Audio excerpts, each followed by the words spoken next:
Oh, when we're rolling. Alex, it's good to see you, brother. Congrats on see the you. album. Tell me the name of the album again. The album's called Cherry Laurel. Uh, Again, you're one of the few people that's ever sat there almost a year ago and been like, I'm going to do this. And then the next time I hear from you, you're like, I just did that. And I'm like, holy shit. Yeah, man. It's been, the only thing I've been focused on for the past year and a half, probably 2 years. A lot of the songs are pretty old and have been sitting on a hard drive on my computer for a while. And last summer, I just decided, after the podcast that we did last year, I was just like, all right. I've said it on a public forum now. I have to commit. That was one of the things you mentioned that day. We were like, I think I'm going on the record right now, right here. Yeah. And what a great way to hold yourself accountable rather than be like, well, I can see myself saying that. Like, it's almost like the way that I think a lot of people, when they're swirling in anxiety, they're circling the bowl, it's like the best thing you can do is make the thing objective, because then we can start to evaluate the idea. There's tons of songwriting ideas and feelings that you have, but the moment that you write it down, that's when you can actually start to quantify the thing in front of you. Yeah. So what was it like to take some of these songs that sat in the realm of loose ideas, and then they start to become tangible in the DAW, and you're trying to find out who they are versus who you thought they were? Yeah, it was cool to see some of these small little demos and ideas that I had at one point kind of come to fruition, just because I wanted I wanted it to be short and to the point, but also cohesive. And I think so I wrote one song, Chasing Time. It's track 2. That song kind of solidified, okay, this is what I want the project to sound like as far as the synth choices, the sound choices. And then kind of developing siblings for said song, the original proprietor, and writing songs within that world was just a lot of fun. So in that sense, like, having the one track kind of inspire the whole thing was enough for it to grow into something. And so by the time that song is finished, you have these other ones partially recorded, or did you kind of say, once this is done, I'll start to dabble in other places? Yeah, I kind of went the latter on that because I work very linearly. And I thought for a long time, like, this kind of example song needs to be done. I need to flesh this one out.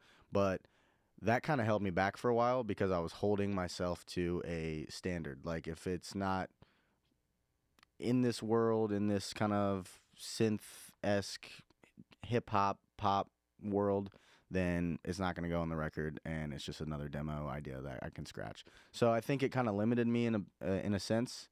But once I let go of that and I just kept making more music, I kind of pick and chose the ones that did fit into kind of the cohesiveness that I wanted for That's the record. stellar. Well, the constraints make the best art. You have to Yeah. have an edge to the canvas at some point here. Yeah. And, I think the struggle for sounds is a huge part of any solo engineer artist kind of battle. That there's a lot of rabbit holes to go down during this process. So to say, here's like the ethos of the thing, everything else got to be kind of congruent. We're going to use these sounds, and then now, like, the listener has a bit of a palette to make assumptions, and then you can come in and play with their expectations Right. of what comes next. Right. So did you find that making this instrument palette that you were going to pull from, like the color wheel that's going to go on, helped you play with your own expectations of the songs? Were there anything that you didn't think would fit that did? Yeah, in a bit. There's a song called War. It was the one we were just talking about. My brother came and worked on it and did the hook for the chorus. That song is super, like, kind of hyper pop, like almost EDM, like it's got a drop. So it's like I didn't expect for a song to, have like a bass drop in it in one of the songs, but it did, and it worked out perfect, and it kind of fit the mold of what the sound choices that I was going for. So yeah, I was surprised over a couple, because like I said, I would just throw paint at the wall, see what worked, see what didn't. And that was one of the ones that I was like, oh yeah, this is just another track, but it's not going to be like a Cherry Laurel song. It's going to probably just have its own corner of my desktop for forever. Yeah.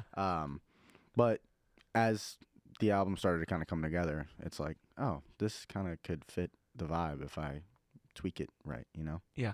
When it's someone that likes to work in that linear fashion, when did you really feel like you were catching stride with the whole album? Like, what were some of the things that happened where you're like, "Oh, Daddy's got pace. Yeah. I got a fast smile." A couple tracks. Honestly, the two singles that I put out first, Bike Lanes was the first single, and LaCroix was the second single. And once I had those done and fleshed out, I didn't even have lyrics to them yet, but once I had the instrumentation set, do the couple car tests, and then I'm like, oh shit, this is like kind of the sound of the whole thing. Well, at one point I thought Chasing Time, the original song, was, laid the framework for everything. And then I made those two songs, and I was like, oh, these are the bangers off of the album. Everything else kind of fits into the world, but these are like the ones that I think people will gravitate towards. That's awesome. That were great moments for them to kind of show their own face, and you're like, oh, I did not expect that from you. And they're different vibes too. Like Bike Lanes is kind of that hip hop influence, kind of more dark, kind of more thematic as far as like, I don't know. It gets kind of, the lyrics kind of get into like battling inner demons, as corny as it sounds. But and then LaCroix also has kind of some of those thematic elements as far as the lyrics, but the instrumentation is just full on sugary pop music. It's just like synth stabs and big vocal chops, and so yeah, those two I was psyched about. Those were like the push forward into the record being done. Well, and last time you were here, you're talking about kind of like getting your chops up on keys, and really working on that. Like, what was it like to kind of come out of this phase of just working on a utility that didn't really have an angle, but now it had a purpose? Yeah, I'm so glad that I actually hunkered down, and I'm still not a good keys player. I understand, but you did it, Yeah. And it's like as many times as you had to splice two takes together. Right, or I go can back record them. I can record them and edit them and get them to sound nice. Yeah. But as far as like a live keys player, there's a lot better cats than me. But I do think, yeah, just because I think we talked about this a little bit last time, but now with the DAW and the computer and MIDI, you can, if you know a couple chords on keys, or if you know kind of how the theory of keys itself works, you can make any sound in the world now that we have computers and stuff, and MIDI, and the fact that you can just load any sort of patch into your MIDI controller. And so that was the reason why I wanted to learn keys so bad, and I still like want to get better at it. But yeah, it was a major part of that. Yeah, I mean, to put that time in and then to have a purpose, like, yeah, it may not be something you're going to go gig out on. You're not going to be Tristan automatically. Oh, it's man, like, Tristan Graves, shout out, bad Shout motherfucker. But there's a lot of those guys where it's like, that's your instrument, but this is just you getting out the ideas. Mm-hmm. And, there's this weird world we live in right now where it's like online capabilities versus online inspiration. It's like I could kick it to an AI and it could give me something in a couple minutes, but I think I'd rather fight with it for a little bit. Mm-hmm. And even if I have to go through some play and whatnot, there's something about your unencumbered idea of what the song is that's going to be so much more honest than taking in outside information. Like, this song deserves a collab. This song might deserve you just being a little bit crazy, a little bit manic in your own space. Yeah. And who knows why? I mean, sometimes those like the collaborative effort stuff is so interesting to me because like I really do work better musically when other people are involved. Like, I've been with Saving Escape for 11 plus years now. I've done a couple like collaborative singles here and there with friends, but I didn't really realize how freeing it would be to write music for myself until this last record because, and this is not a knock on collaboration. Like I said, I work best collaborating most of the time. But I didn't realize that without that collaborative effort, you don't have to run any of your ideas through another person. Anything you say goes, and anything your mind wants to lay on the DAW or play on guitar or anything that you see fits. So that was cool. That was just very freeing to not have to go through anyone else to, make the decisions. Yeah, to not have to seek permission, just to vomit on the page and see what happens Yeah. there is awesome. Yeah. When do you really feel like you hit that super playful stride where it's like, all right, I know I'm allowed to do this. It's just how much of it do I want to do? You know? I don't know if there was like a defining moment other than like the past year of just waking up, and I think I also touched on this last podcast, but waking up and just seeing how the day sounds, like just making a song to make a song. It can be terrible. It can be 8 bars of static noise. Like it can be awful. But as long as I got up and I made some music today, that was kind of what mattered, and that's where a lot of those songs started, was just waking up, making an 8-bar loop of like a synth stab thing, and then going to work, and then coming back home later tonight being like, oh, there's might be something here, or coming back and listening to it and being like, this is terrible. Yeah. Yeah, I was thinking about a similar thing the other day where it's like we all live with like a pile of shit to do, like all the things that bog us down with, like that's a major priority. But your priorities on the to-do list and your disciplines, the things that you do for your own like equilibrium, like to make sure that I'm here. It's like, I know I got to brush my teeth, I got to shower. And guess what? That 8-bar loop is probably in the shower, category. It's stirring up. Yeah, much more than it'd be on the to-do list. Like, it's not optional. It can't be put off. Right. Because that muscle that you defined during that period, I'm sure by the end, if you woke up with an idea, it's 30 minutes to cooked. Yeah. Versus at the top, it's like, well, I might spend 2.5 hours on this. But from thought to actually doing it, just to get that tight, is crazy. It's like you said, it's a muscle that needs to be trained. It is making music, recording music, producing music is not like riding a bike. If you stop for a little bit, you can definitely lose some skill level that you once had. You have to stay sharp with, no matter if it's an instrument, on guitar, bass, drums, piano, or on the DAW itself, recording. Because I've gone through uninspired phases where I just haven't made stuff, and that is pretty detrimental to when I pick it back up, because I'm like, it's a muscle. I just got to keep training. It's just like actually working out your real muscles. It's like if you stop working out for a while, you're losing your muscles. Like you don't. Yeah. If you don't go to the gym on the days you don't want to, then you're really cooked. Yeah. There's very few days where you want to. There's Exactly. very few days where inspiration is ripe for the pick. Trust me, I know about skipping the gym. I've been skipping the gym. I do. I've been writing much. Yeah. I've been skipping the gym to write more music. So That's I what I'm guess talking about. Yeah, I guess it. And then you end up taking a MIDI keyboard and sitting on an elliptical making some ratchet shit, And Exactly. you're like, that's how it really gets done. Doing GarageBand on the phone on the treadmill. That's a geek. This in-between set. Someone's like, you done with that? You're like, actually, I'm putting some sweet 808s on this. Give me a second. Yeah. Actually, you on Bluetooth great. right now? Let me connect to your shit. Yeah, let me do a car test. Dude, what kind of car are you driving for your car test? I have a Jeep Renegade 2015. It's a stick, and they don't really make those anymore, and it's a blessing and a curse. I love and I hate that car, and the sound system is terrible. So if I can get it to sound good in my car, then it's gonna sound good anywhere. That's awesome. I think if we really want to do away with texting and driving, you got to go with stick shifts. Yeah, it has definitely. Now my friends will say otherwise, but I think it's made me a better driver. Just because they don't have the same hiccups that you're dealing with doesn't mean you're not getting better at it. Yeah, right. People got to realize when they get into a manual car that there's gonna be a little bit of like a herky jerky, a little jerk at first, and then it's good. But it's like there's Mormons out there soaking, dude. I mean, someone's gonna be in the backseat just getting it. Yeah, exactly. It's great for soaking. The Renegade is great for soaking. I will tell you that much. Okay, so you bought that sick analog mixer. When did that kind of come into play during the recording process? Was it like I track and I bust through, or when did you kind of start to play there? I really only went through the Yamaha mixer for like guitars and vocals. Everything else was pretty DI, and a lot of the times too, guitar was mainly DI. But that Yamaha mixer, I mean, I got like addicted to Facebook Marketplace at one point. And I bought that from a random guy. Actually kind of lived around this area. Drove like 45, like a half hour to go pick it up. And when I walked, I went up and knocked on the door, and the guy was not home.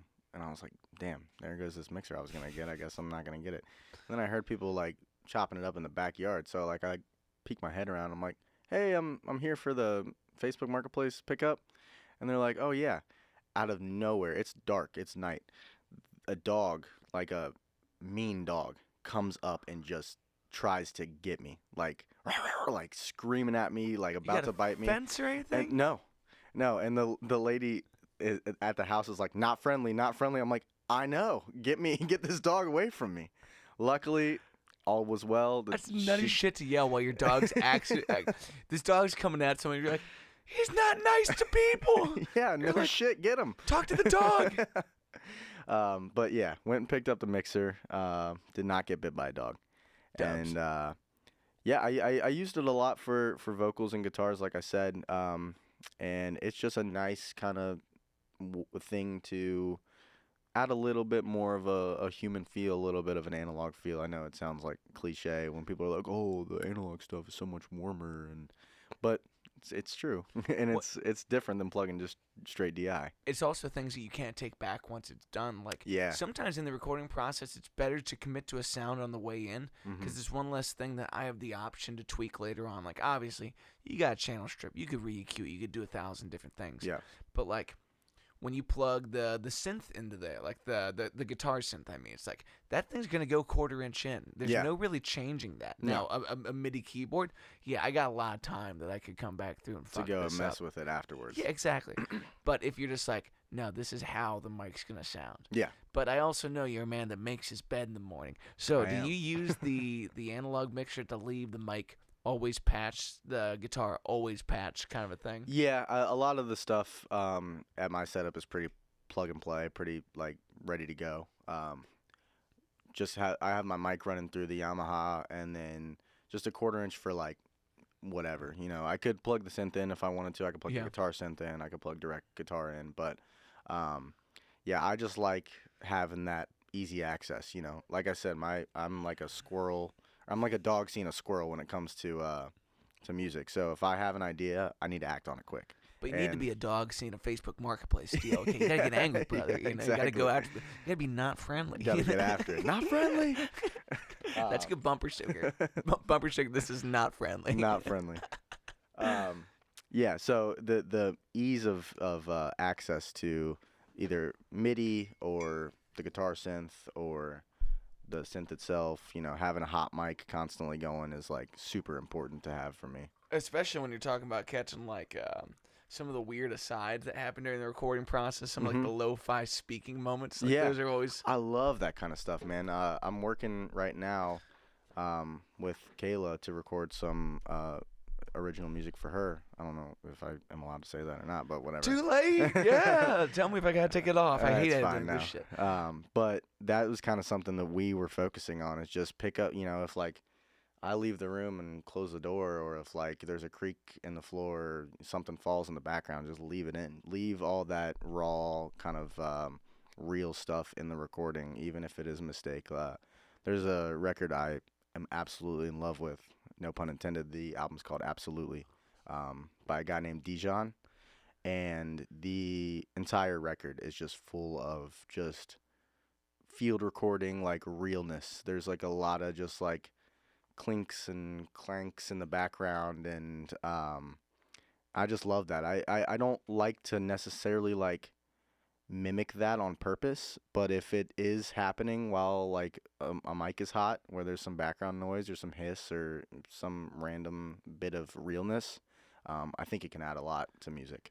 And how do you best capture that without it being editing hell on your end? Yeah, so that's what I was kind of getting at, is like if it's not authentic, it kind of feels lame to me to like try to overdub like realness into the song.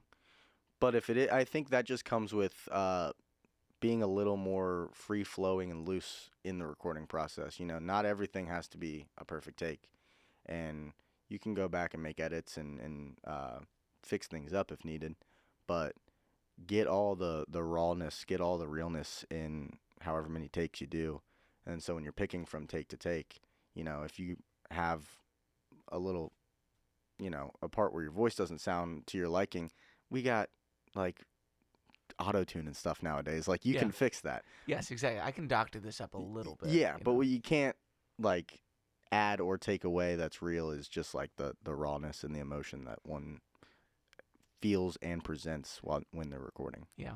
I think the real hippie shit comes into when you're like, can you hear somebody smiling on a mic? Can you Oh, hear that yeah. they were having fun in a room? It's like Never thought about that. there is a little bit of this thing, and like I love when you isolate like a Michael Jackson vocal and you hear him stomping and snapping, Yeah. and it's like, dude, that could be detrimental to a take if it wasn't awesome. Yeah, exactly. And then there's like the other side of that where I wouldn't say it lacks authenticity, but it's like it's almost more cinematic. Like one of my favorite albums is Malibu by Anderson. Oh yeah. Yeah. Great album. And it's like, and I saw myself spinning around in the whitewater. Like when Oh, he yeah. has all these, it's like, what kind of Nat Geo Animal Planet thing is this from? And like, you have to wonder about how those moments get placed to pull the presence into this. 100%. And like, there's so many ways you can botch a record in the middle of it. So you can't be married to it. But like, if someone laughs on a mic, I might fly that to another song. Yeah. It doesn't change the authenticity of the moment captured to put it in a place that's most advantageous. Yeah, you have to that now. It's captured. Exactly. It's something that's tangible that you can listen back to and know that that was a specific moment in time that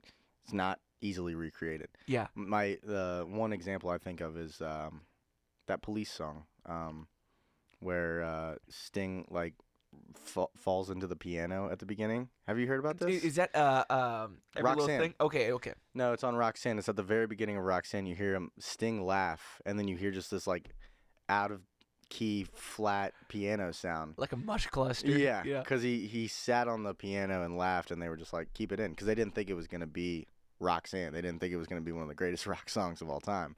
But yeah, little stuff like that I think is important to keep in a lot of recordings. One thing that, I really enjoy a friendship like ours, where it's like, how much have we crossed since the last time that we got to do this? It's like, it's not too often, but to have that unencumbered time just to like check in and be reminded of what really matters about this. Like, I don't say it to blow smoke, and I don't say it to be a part of it at all. It's like, to feel proud and inspired of the places that you've gone with this is just something that we deserve as a musical community, to see our own going to the next level and making the most of this thing.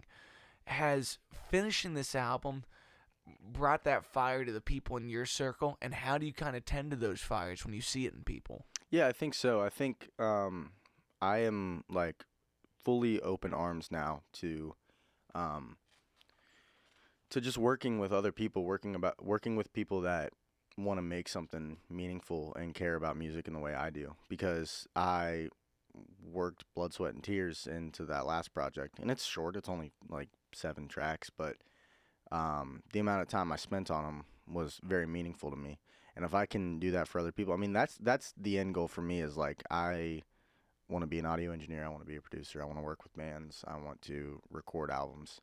And if I can give a little bit of that, like that sense of, oh, I'm bringing my song to life. Like, you can write a good song with just a guitar and a vocal, and that's how you know it is a good song, if you can just do it bare bones with just that. I think we touched on that a little bit last time. Yeah, the perfect John Mayer quote where it's like, let's not make a drum loop first. Let's make sure the song works. Is written. Now, it's great to have a bag of drum loops for the time that works out. It's like, I got them. Yeah. I got too many of them. Dude, that's a great place to be. Now, categorizing them, that shit's chaos. I can't imagine how you do that. Oh, I don't. Also, the greatest thing that you can learn as a producer and a musician is how to properly save your files. I know. Because your shit will be corrupted. Your hard drive will be run over. I know. As far as like Logic projects and stuff, I'm pretty good at like organizing and saving. But everything else on my hard drive is just complete shit show. Like, just no organization. But with music, I have to organize that, because that's what I have my computer for. Yeah. You know? Dude, the thing that changed my life in terms of organizing show footage, photography, stems, tracks, and all the sort is what the fucking corporate world does, where you go year, month, date. Yeah, the dating is huge. Yeah. I didn't do that until recently. If it doesn't show up in a linear fashion, how do I know which version of these? Do I have to go last modified and watch everything from there? It's like, that's chaos. Sometimes I open shit up. And there's something really inspiring about when it comes through for you on days where it's messed up. Like, sometimes if you're working in Logic, I forget what the key command is, but it's like Command X if I want to take off the ends of audio files after a certain threshold. Right. Sometimes I go chopping a bitch and then I lose the neck, you know? It's like I lose everything special about in between two words. And I don't have it anymore. Yeah. I saved it. That's what I was saying with like the realness in recordings is like my main goal now is to keep that. Like with recording that last song with Kayla, there was so many like little random like noises going on in the background, and that just adds to the song for me. Even in between takes, having like a like fuck it, keep it in. I don't care at this point. Well, I definitely agree with that. But in moments where you do try to clean it and you lose, it's like if you're not well organized, you can't go back to 3 sessions ago when you know you hadn't cut it, pull that file and drop it in. Yeah. So make sure you label your shit, kids. The organization is huge. And 2 hard drives, back that baby up, because you will run over it, or someone else will break it in half, or a Facebook Marketplace dog will eat your shit, you know, and that's just devastating. Too many things that I own from Facebook Marketplace, man. That synth, that guitar synth, like everything. Dude, when I saw that other guitar synth, I didn't know that you already bought that. I was like, oh, dude, Alex needs this right now. Dude, well, we can get onto this topic, but McGee has changed how people play guitar. I think I told you a little bit about him last time. Now, I've been listening to a little bit more, but to watch that Bieber album pop up, and it's like his sound is the best. Is the record, right. It really has changed it. Mm-hmm. Like to say that the guitar is not just a synth now, but it is an improvement on the synth and the sterility of that. It's like you always had the wheels that you can go play, but you never had a whammy bar, brother. Right. You know, it's like that shit's whack. Yeah. And suddenly we're selling flat wound strings all over the place. All over the that place. That shit's nowadays. dumb. Yeah. Did you ever put those flats on? Oh yeah. Okay, yeah. cool. 11 gauge flats. So I think this topic on the internet has been beaten like a dead horse, but McGee's guitar, like, a lot of people are like, oh, the guitar tone is like so sick, so one of a kind. I mean, I bought a VG8 on Facebook Marketplace, and I can get the guitar tone, but what I can't get is the songwriting, the skill, the talent level. I mean, I could work my way up to that because he's inspired a lot of people, including myself. But that's when it comes down to like, I'm very, very focused on sonic palette, and I like to have good tones and have stuff sound unique and new. But if the musicianship isn't there, if the songwriting isn't there, if like what I was touching on earlier, like you can write a good song with just a guitar and a vocal. It's bringing it to life with the textures and the tones and stuff that really gets me excited. Yeah. Well, I think the great thing for the guitar world is that we have this new fire and a new palette and that. But it doesn't change some of like the main things that are just true about guitar-centric music. Mm-hmm. And I heard this quote somewhere on Instagram. Do you follow the Marburn? I think is the name. It's like a jazz fusion band, but the guitar player talks a lot of shit on Instagram, and he's hilarious. Okay. So it's like pairing that like kind of shit talk to the guitar community with like really inspiring stuff has been awesome. Like he is saying shitting on loopers and shitting on capos. It just hit me on the right days where I was like, I suck again, god damn. But someone said your left hand is what you know and your right hand is who you are. Oh wow, yeah, I really like that quote actually. Yeah, and I think that applies well to any instrument where it's like some of this it's 80% attitude, 20% knowledge. That great Miles Davis quote. When you start to add new palettes in, you can't get away from these two absolutes where it's like you need to work on your understanding of the instrument and then the emotion that you pour into it. Yeah. And then the palette comes after that. So to have ways where once you go into the guitar synth, everything about your right hand changes. 100%. And it changes how you play the guitar. Yeah. Very much. I mean, some of the sounds you can get off that thing are like otherworldly. So it's been a lot of fun to play with, and there's a lot of it on Cherry Laurel. There's a lot of that sound on there, and I'm not biting McGee's sound. It's been something that is inspiring for myself and a lot of other people. Yeah. But yeah, the hands, that's where the music lies. You know, I could have thousands and thousands of dollars worth of the craziest high-end gear, but if I don't have the brain and the hands to make the music, then all that gear goes out the window. It doesn't matter. Yeah, and I've always felt that, you know, when someone spends their life perfecting their drumming, that you become a better drummer every single year that you focus on just that thing. Undeniably. As long as you're putting in the time, you will get better.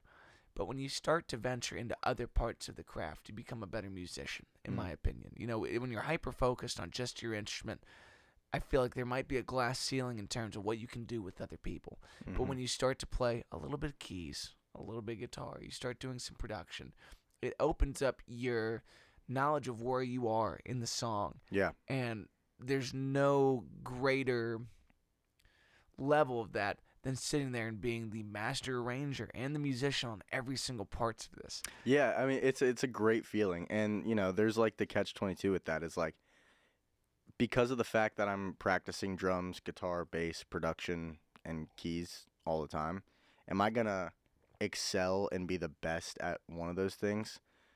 I could be, but I divide my time out into practicing multiple assets of music production and instrumentation. So, like, am I a savant on guitar or drums or the keyboard? No, I'm not the greatest ever, but I know enough to make music. I know enough, you know, a little bit of knowledge here, a little bit of knowledge there in these different instruments that when it comes together, it's passable.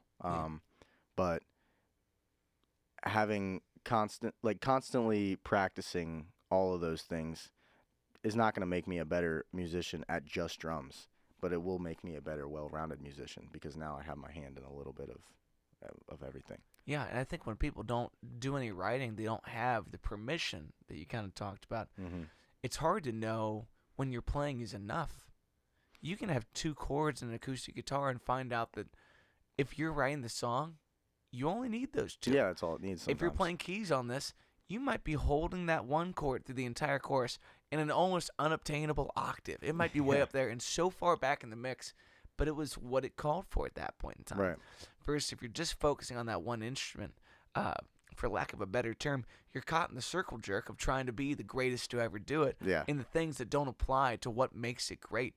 It's like if you listen to what Bootsy did best, it's his James Brown days where he barely plays. Yeah, right. And then you listen to... Keep it simple. Yeah, exactly. The effect-heavy days where it's like, yeah, that's bass-centric shit, and it's awesome. Yeah.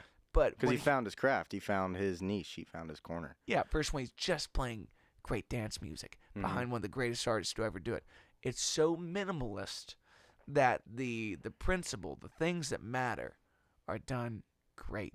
You get out of your own way. It's like, that's awesome. That's exactly what it needs. It's like the Ringo meme. You know, like you've seen the guys that have like a metal kit and it'll be like, I want to hold you. And some guy's doing like blast beats to it. If Ringo was good, it'll be captioned. Yes. And it's like, but like people are always saying like that's what Ringo did is he just played the part that fit and he didn't add or take away from. I mean, he added a lot, but he didn't overshow for a lot of those great Beatles songs because it was just exactly what the song needed. There was no frills, there was no crazy fills, there wasn't all this. I mean, but I do love that style of drumming. Yeah. I love either one. I love it. Keeping it simple. I think I'm more of like a pocket drummer. I'm not like flashy. I don't know the craziest fills because like I was just saying, like I practice a lot of different instruments and I live in an apartment, so I can't really practice drums like all too often. But I never really focused on getting my chops super like tight and like doing the fast stuff. And like if I took some time, I could probably emulate some of that kind of stuff. But as far as like playing live, I just like to make it feel good. I like to sit in the pocket where it's like people can jive and dance and there's nothing flashy. There's no crazy fills or like nothing's too loud. I guess I'm too loud when I play because it's drums, but you gotta do what you gotta do, brother. Yeah. That's been my main goal with the kit. I just think there's a level of awareness that comes along when you just track something and then you gotta zoom out and look at the whole picture and not just focus on the thing you just tracked. Like, yeah, you're gonna edit for a little while. Yeah. But then you zoom out and you say, how much or how little do I need of that thing? And there's so much variance in that. Like, especially when we're talking about Ringo, I think about a song like In My Life, where without the drums, the song would still be great. But he has this melodic part that is just not the groove that I would ever imagine for it. No, it's completely... minimalist, but it just it rocks me to sleep at Yeah. night, man. It's perfect. It's not your and that's the thing about Ringo too, is like it wasn't flashy, but it was unique. It was interesting because on that song, like you would normally, there are places I remember, but he's doing like, dum, cha, dum, boom, boom, cha, instead of, boom, dum, cha, dum, boom, dum, cha. Like totally breaks the normal ideals for what the backing beat of a song should be. Yeah. But that's what makes him a great drummer. It makes him perfect, man. Yeah. And there's times where, yeah, you may not be the most skilled in any of these instruments that you stepped up for, but boys, your recognition of a great bass line or a great keys line, so elevated by just trying. Yeah. I tell people all the time, like, I know you say that you just picked up the guitar and you're not ready to write songs, but you're never going to love your favorite songs like you will when you start to try to do it. Yep. You know, it's like what makes watching the dunk contest awesome? Knowing that on a 6-foot hoop you couldn't yam like that, Yeah. okay? And these guys are superhuman. But if you just watch it, you compare them to the other pros. It's like, I think the downfall of the modern listener is the lack of a family piano.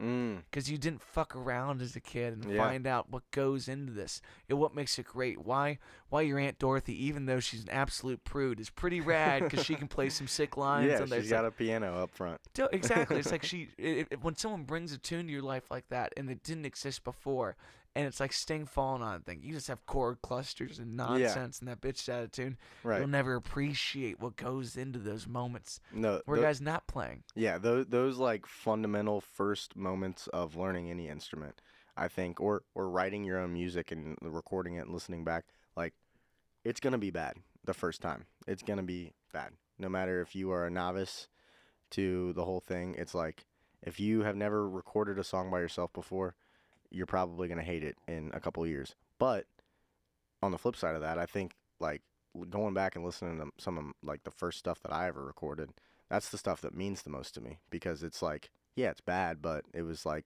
this is what laid the foundation, you know? Yeah. So I think like I have a lot of friends who do music and a lot of friends who will say that their early stuff is trash and they hate it. And it's like, I can see why you think that, but keep it up. Keep it in a file somewhere. Keep it so that you have it so that you can see your growth. I think it's super important to be able to see your growth because that's a little bit of a motivator too. Yeah. Nowadays. Yeah, my first couple EPs, like, I have very supportive parents. Like, my folks loaned me money to go to Nashville and cut 2 EPs with, like, serious players and whatnot. And when I listen to that stuff, I'm nowhere near as proud as that as I am the things I did on my own.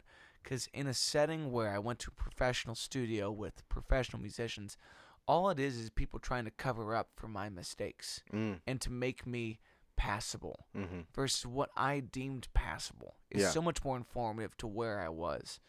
And I think there's a set and setting for both, but there's something about running from where you're at that denies you the privilege of seeing the steps that you've taken to get there. Yeah. You know, like, what would you rather watch, a guy's weight loss journey or a dude throwing up 350 on a bench press? It's like, I'd rather watch it go from the worst to getting better than from the best to better most of the time. Yeah, me too. Yeah, there's a romance to that. There's something that we can all get on board with. Yeah. So you're spot on. It's like, not only should you try, you should keep it, you should cherish it, you should look at it every day, and let it inform where you're going. Right.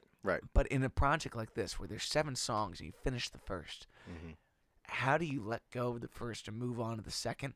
Where by the time you're doing the second, there's already things you've learned that can improve the first. Yeah, that there was no other option. Like I had to finish, especially like, you know, I came on here last year and said I'm going to put it out, and I said it in a public forum, and I did.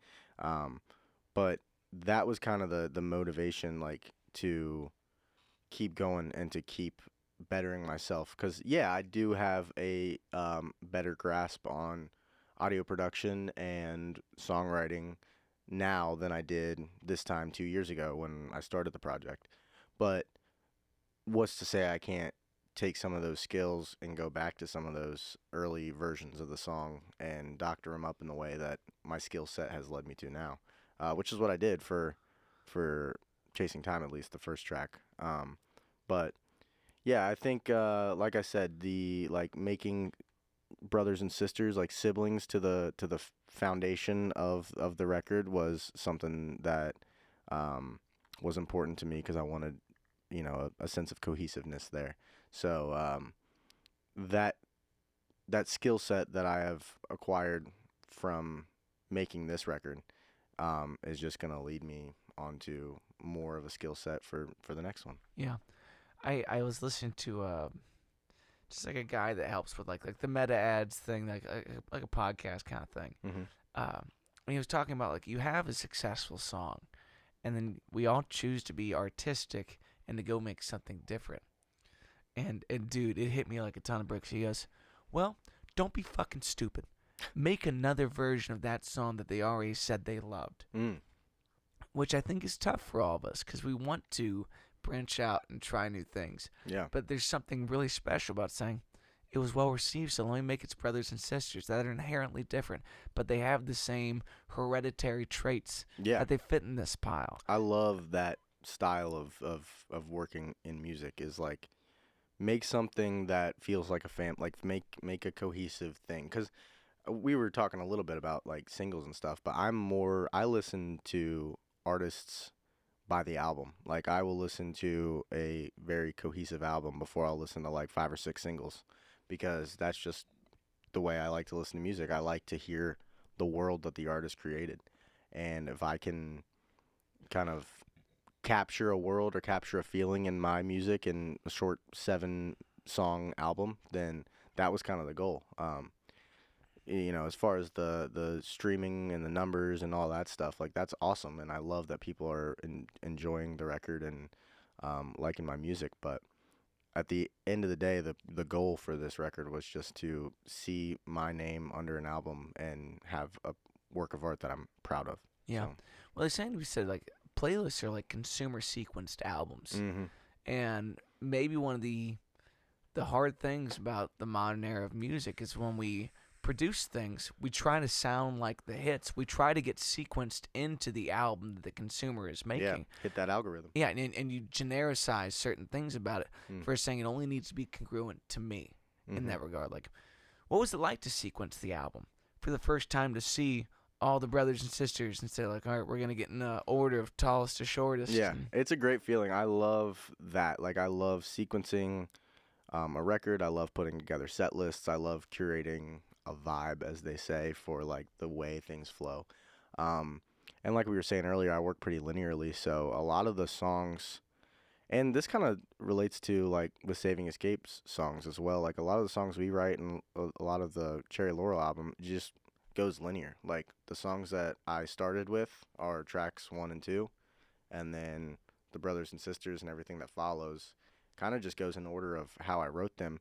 And you know, if I needed to flip 2 songs as far as like where they sit on the album, then I would do that. But a lot of the stuff kind of just fell into place, which was really cool. I don't know, that's probably not the case all the time. Yeah, well, but if you're willing to change it, it's great to find out those right the first time. But Yeah. you got to be willing to change it. You Right. can't say, I know best, this is the order. Mhm. It's like, no, you get it for the first listen through the whole thing. You know, you sit in your car, you fire something up, and you're like, wrong, you know, Yeah. fix it, and you go back It's the inside. worst feeling.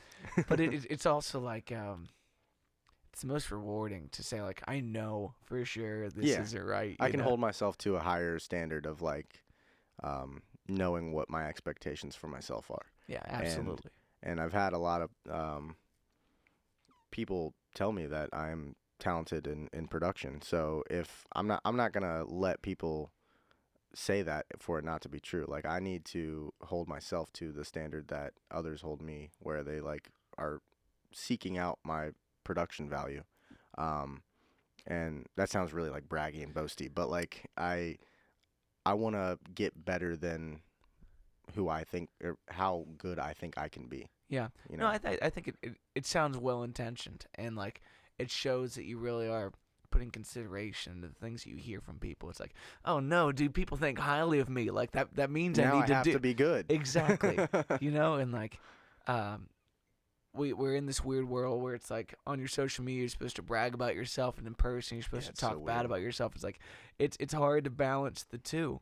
But to serve this thing well, what really set me on a certain path as a kid is when my first band broke up, and it's like, if I'm gonna do this well, I have to be cruise control, 70 miles an hour the whole way through. Because if people are gonna get on the bus, they want to know where it's going. There's a level of freedom and permission to do the thing in doing just your solo project. Say like, I don't have to be the best ever. I just need to be good enough for me and tell you that I'm always going to do it. This will never stop. Yeah. And so folks that believe in you and feel strongly about what you do can feel confident that their favorite band's not going to break up. Yeah. Because you're driving the fucking bus, baby. 100%. 100%. I think in a band setting too, and like a very collaborative thing, it's like we all have to be on board and we all have to be on the same page creatively, as far as like plans for shows and tours and stuff. And that can be kind of stressful and kind of puts a lot of pressure on not anyone individually, but just the group as a whole. And kind of what I was touching on earlier was like, it has been very, very freeing to just make music, and to make music that, and I've done that in a collaborative sense with the band for a long time, but this time there was no passing it through others. There was no like getting the green light to do a certain thing that I want to do. It's just like, just do it. And I think that's why it took so long as well, is just because I was kind of fighting with myself of like decision making and kind of planning things out, how the album rollout's going to look, and the TikTok and the algorithm and all that bullshit that you have to do. It was pretty freeing to just be able to type something up, or to write a song and record it, or make a little TikTok edit and then just put it out and not have to like get it approved by anyone. You do a nice job of that though. Your aesthetic is always congruent. Thank you. Yeah. Thank you. And that's a guy that wakes up and makes his bed in the morning. It's like that's the vibe that it gives off, and it's awesome for that. A lot of that is to my brother. His name's Mason. He is on the song War. He did the vocals and the chorus, and he's also an incredibly talented not only musician but just visionary as far as like video and photos. And so anytime I needed like some content or like something to do a visual element, I would go straight to my brother because he's really good at that kind of stuff. So shout out Mason. That's awesome. Love that kid. When you finish the album and you set it up to go out into the world, what are the feelings that you face right then? Sigh of relief. I'm done. I don't have to listen to these songs in my car and do mix tests anymore. Like that's the pessimistic way to look at it. I'm super proud of it. I mean, it's pretty short, and it's handful of songs that I wanted to get perfect and get right and get into people's ears, and I think to some sense people are recognizing that and seeing that and relating to some tracks, and that's very fulfilling. Like I was saying earlier, like the numbers and the monetization and the algorithm and stuff, like that's one big beast that I've tried to tap into and I've tried to tackle a little bit. But the fulfilling part was, seeing Cherry Laurel by Alex Muccino on my recent added on Apple Music. It's like, that's why I did it. Just to put my foot out into the world as, hey, I'm an artist. I'm a musician now. Yeah. I've been thinking about this thing a lot in the last 2 years of just things that I've been going through that you and I have talked about. It's just, happiness is not the thing you chase. Happiness is a byproduct of the things that you aspire to. And there's no beaming smile on your face at the end of this. It's like a deep-seated understanding, like, oh yeah, this happened. Yeah. what my dogs are going through right now. That's the anti-happiness. That's someone's outside. We don't fucking like that. Okay, because I got Facebook Marketplace. Yeah, it's always showing up. A big sign that says "not nice." Not nice. All right. On that note, I gotta piss so bad. So good, yeah. plug whatever you want, and then we'll get out of here. All right. Yeah. I mean, Cherry Laurel by Alex Muccino. Go stream it. It's decent. I like it. It's great. Thank you. Saving Escape. I don't have much in the books right now, but just follow Saving Escape there for any live shows coming up. And as far as my stuff, it's like there will be another project at some point in the future. I'm gonna take some time right now to work with some other artists and do some other solo projects that I've got cooking for others. But yeah, I'm just glad that like I said, I'm glad that this album's out in the world and that people can listen to it and people are resonating with it, which is very important to me. Well, my brother, I'm proud, inspired, and grateful to call you a friend. Keep kicking ass. Thank you, brother. Likewise. Friends, this Weekly Wave. We'll catch you soon.